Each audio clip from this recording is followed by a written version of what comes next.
My name is Richard Neely, N-E-E-L-Y. I've been taking tours around Sloss for 30 years now.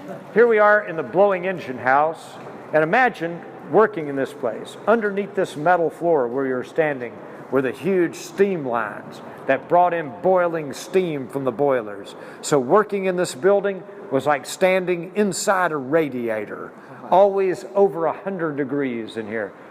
These are Ingersoll Rand turbo compressors that were installed here in 1949. Now, we've got this one open where you can see the turbine side of the engine.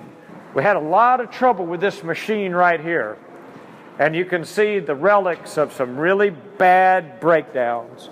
If you look right here, you can see where the housing cracked all the way through the base, through the pin, all the way around through the other pins. And when that happened, that thing opened up and blew steam out here, and people got burned. Now you had another break. Starts right back there, it goes all the way around the housing here, all the way through the collar.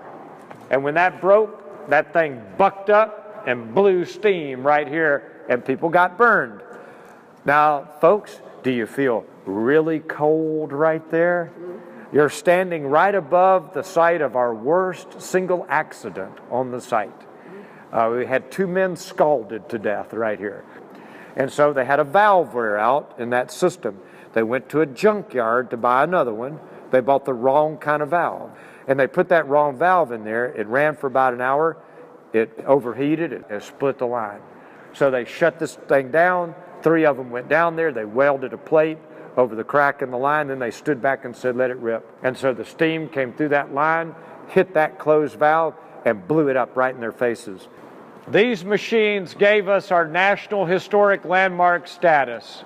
Top speed on the machine would roll these wheels at 35 revolutions per minute. That's about 40 miles an hour. And you might notice that there is safety netting here to keep you away from that wheel. This is typical 19th century safety thinking. They put that up after the bad accident has already happened.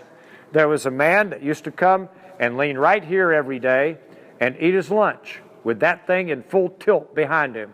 This is entirely too close to beat to it. So one day he's eating that lunch, he was snagged by that wheel and swept into the wheel well and crushed.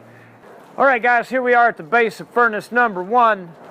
The bustle pipe goes all around the furnace, and then it's divided into these smaller pipes. They're called tuyeres. And the tuyeres ensure an even distribution of air all around the bottom of the furnace. Now, all of this piping you see, these bronze inserts, these 300-pound bronze jackets, are part of the water cooling jacket. It took about 20,000 gallons of water a day to run this site. The recycling of the water took place, and so they would blow the water up in the air, pump it into these concrete vats, and let it cool off where they could use it again and again. When you guys are driving out, and there are 1940s advertisements there in color, my brother and I repainted those. This is what you can do with a PhD in history. You can become a great sign painter. It's really quite beautiful stuff.